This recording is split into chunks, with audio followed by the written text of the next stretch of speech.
What's up, guys? Jay, MorninAfterKill, and I'm back here with some more Borderlands Presequel pre-release coverage.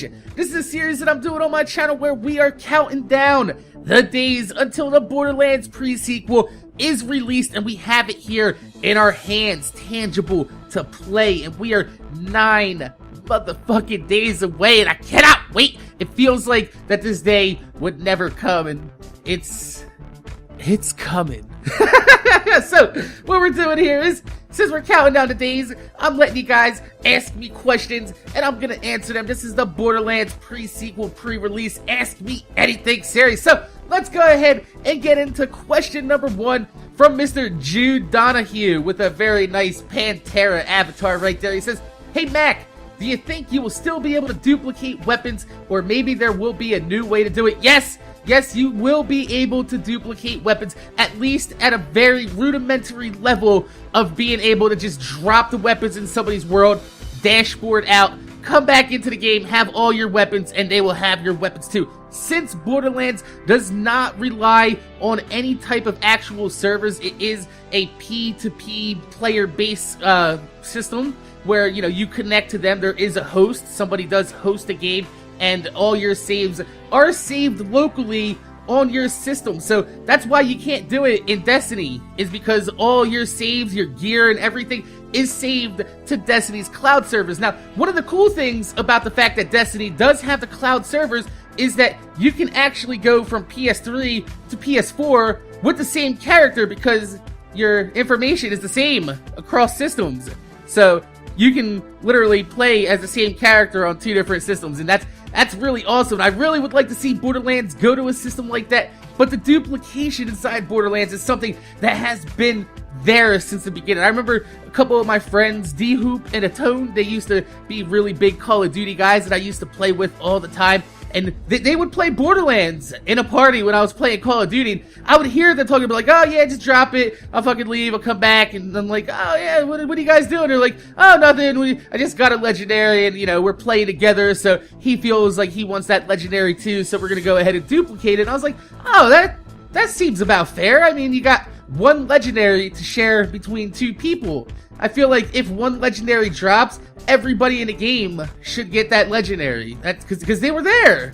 I feel like that's how the legendary loot system probably should work in a game like Borderlands, but it doesn't. But we do have the duplication system, and for those of you guys out there that are gonna kill me, yeah, we do have the Gibbs save editor, and yes, the Gibbs save editor will be coming back for the Borderlands Presequel. It might not be called the Gibbs save editor, it might be made by somebody different, but you can bet your goddamn bottom dollar that somebody will be working on getting a program out within probably like the first 30 days of the game. So, I mean, if you choose to use it, you choose to use it, but you don't have to use it. But don't condemn other people that want to use it. Like, if I go ahead and I use the Gibbs save editor to go ahead and make you guys legendary loot videos to show you guys the new weapons and the legendary guides, I feel like you shouldn't really get on my case about that, because it takes a really long time to get a lot of these legendaries. So let's go ahead and move on to the next question from Terry Worrell. He says, "Mac, do you think buzzards will be making a comeback?" Well, I've actually seen in the footage that there are flying enemies inside this game, and they do look sort of reminiscent of buzzards, but they're not actually buzzards. These are like anti-gravity ships that kind of fly around. And there's guys on jetpacks too, so there will be flying enemies that you will have to take care of and kind of keep some gear laying around for that. That's why I used to like to keep my corrosive infinity around. I mean, you can talk shit all you want about the infinity, but on every single playthrough, the infinity is very, very useful for taking out flying buzzards, because you don't have to really worry about wasting ammo on them. You just kind of spray in their general direction and hope something fucking hits.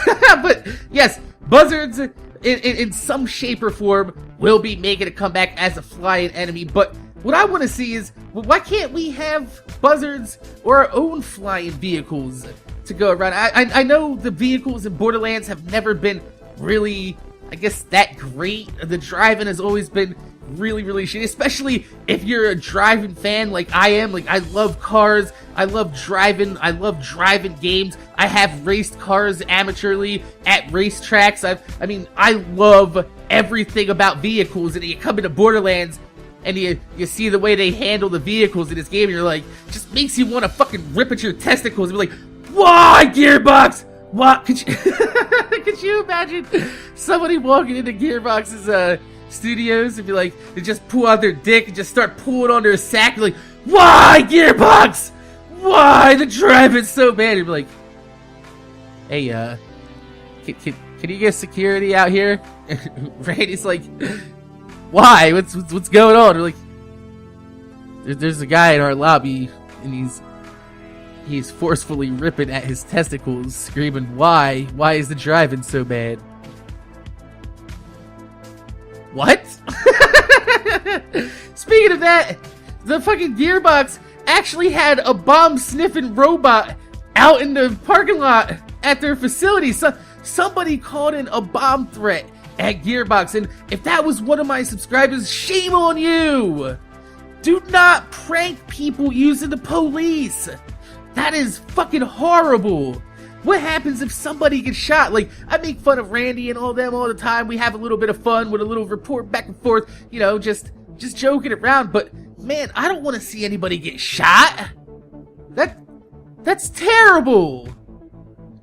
Don't call bomb threats in on Gearbox! Like, I can't believe I actually have to say that in a video. Stop! Fuck! It's like, seriously! What the fuck? Let's go ahead and move on to the next question from good old Games Kieran. He says, are Pearlescents coming back? A lot of people think they've seen Pearlescents drop in the pre-release footage, but all those turquoise beams that you've been seeing are either oxygen kits or mission items. There is no confirmed Pearlescents at this time, but if you look through Borderlands history, Borderlands 1, Pearlescents you could only get in General Knox's DLC. You can't get them anywhere else. You can only get them from Crimson Lance boxes or from Drifters. Chromorax also does have drop rates for Pearlescents, even though they're really, really shitty drop rates for Pearlescents. I haven't seen one Pearl come from Chromorax ever.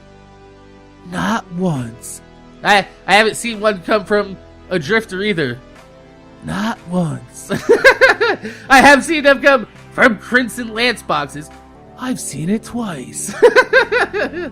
Ah, shit. But no, Pearlescents seem to be something that Gearbox likes to hold back for DLC and add into the game. So, I mean, they really haven't added any extra legendaries to the game. I mean, they did add the Ogre in Tiny Tina's DLC, but, I mean, I love that gun.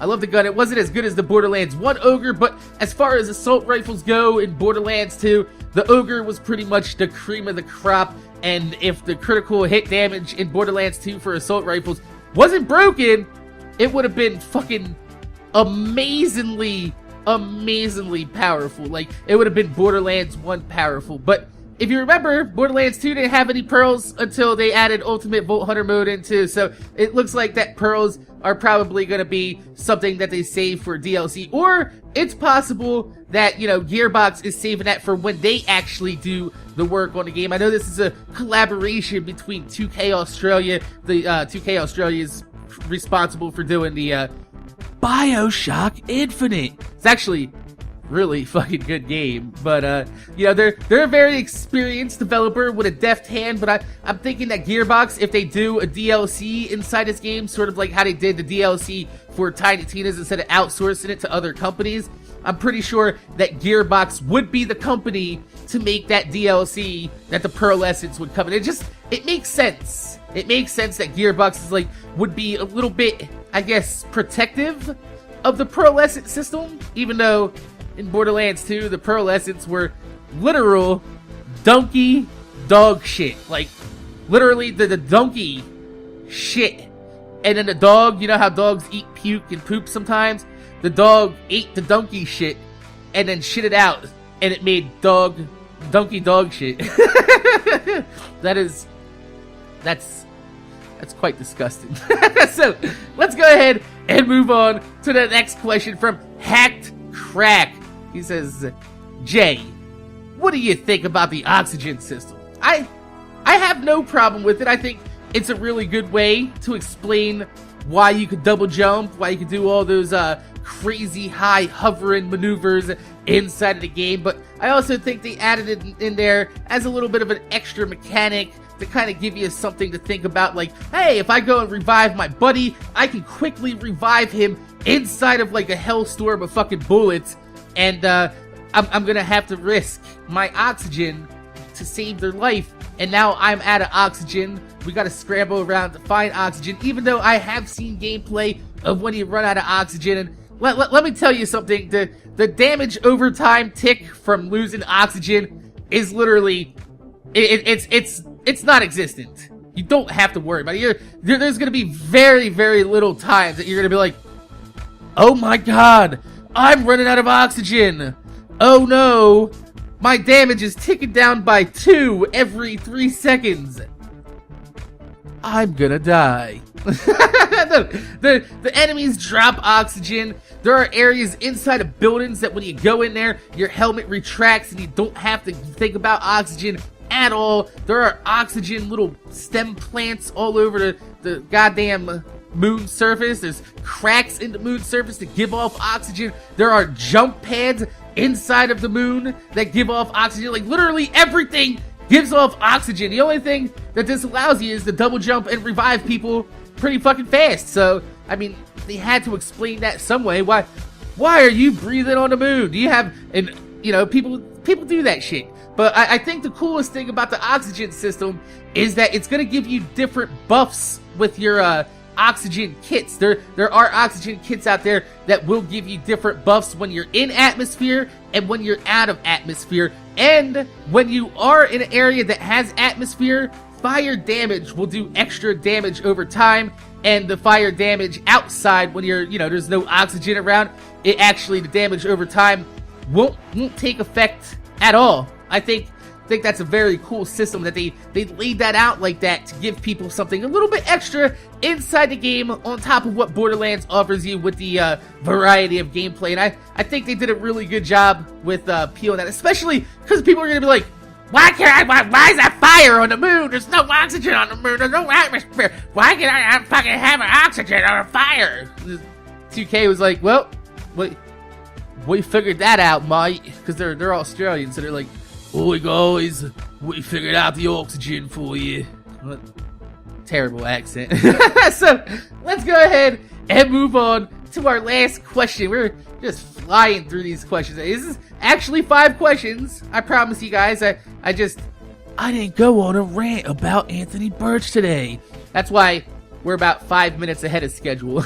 So, we have Cyrus Rogers with I think that's a corgi. It looks like a little corgi doggy. Hey, little doggy. What's going on, doggy? So, he says, Mac, do you think in a pre-sequel they will bring back enemies that level up like the Goliath or Varkids? Well, yesterday we talked about the fact that I love how they did Vermi. I just wish that he wasn't so random. And that's one of the reasons why I like the Goliath enemy over top the Varkids, is because the Varkids are kind of random whether or not they are gonna, you know, evolve. They do have spawn timers, but when a Varkid does spawn, it is determined, set, how far in his evolutionary stage that this Varkid will evolve to.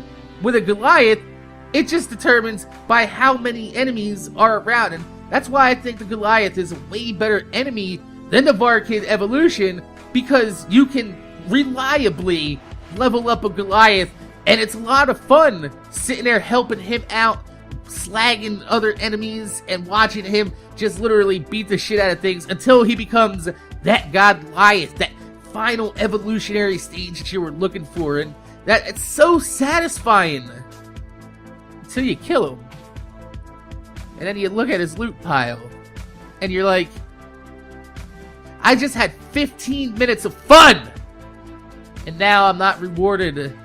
I guess you could say that the fun of leveling him up is your reward. Fuck that! Alright? I just spent 15 minutes leveling up an enemy to something as awesome as a Goliath. It's called a Goliath. This thing is supposed to be the baddest of the band of Goliaths, and dropped me a piece of iridium and a blue. That's... Really? I can't get a little bit of a loot explosion? Can can you throw a couple greens in there? Maybe a chance for a legendary? I always thought that the Goliath should have had an assault rifle that was similar to the Ogre, but it wasn't explosive, it was just normal damage, and it had a high-ass critical hit modifier, and it should have been called the Face Gravy, because that's what Goliath said. He said, let's make face gravy, and if you're shooting people in the face, that's your critical hit modifier, they have extra critical hit damage. Face Gravy is perfect for a gun, but Gearbox and 2K, they just, I don't understand it. Like, man, I could sit here for days on Skype with Gearbox and just fucking throw them fucking idea after idea, but like, pow, pow, pow, pow, pow, and it falls on deaf. It's like talking to a fucking brick wall, man. I would love to collaborate with Gearbox and 2K, and I even tried apologizing to Randy Pitchford on Twitter a few times. I had my subscribers go ahead and spam him like, Mac wants to apologize, he wants to make good with you, but I guess he just wants to hold the grudge, and that's fine. That's fine. I get it. I said a lot of things that were mean towards Gearbox, and I do apologize. I feel bad for saying some of the things that I've said in the heat of the moment, especially over a video game. Some of the things that I said could have been a little bit personal, but the whole reason why Randy blocked me was because I talked shit about the Waddle Gobbler DLC. Motherfucker! You probably have like 3 million people blocked on Twitter now if you block everybody talking shit about aliens, colonial marines, and fucking Waddle Gobbler DLC. So, I don't know how we got off the subject of Goliath and Varkids, but that seems to be the end of the video here. We're probably about like 16 to 17 minutes inside of the commentary, and I feel like we made some good strides. We answered some good questions here. I want to thank you guys for all the support you guys are giving me leading up into this pre-sequel release, and I really do want to thank you guys. You've literally changed my life, and I can't wait to see what happens on my channel with the pre-sequel, because Destiny went really well, and I already have quite a fan base for Borderlands Presequel, so I can't wait to see how excited you guys get for all this information that's going to be coming out. It's going to be absolutely amazing. So, my name is Jay, MorninAfterKill. I want to thank you guys for watching. I want to thank you guys for subscribing. If you could leave a thumbs up on the video, I would highly appreciate it, because it gives me motivation to make more videos for you motherfuckers that watch my motherfucking videos. Leave your questions in the comments down below. I don't believe why I have to say that anyway. My name is Jay, and I'm rapping all day. Hey. No, seriously though. Leave your questions in the comment section down below. This is a subscriber interactive series. It's dependent upon whether you guys ask questions or not. I feel like I'm doing a good job getting to the questions you guys want to hear about. So, thank you. Thank you very much. My name's Jay, MorninAfterKill. I'm gonna see you guys later.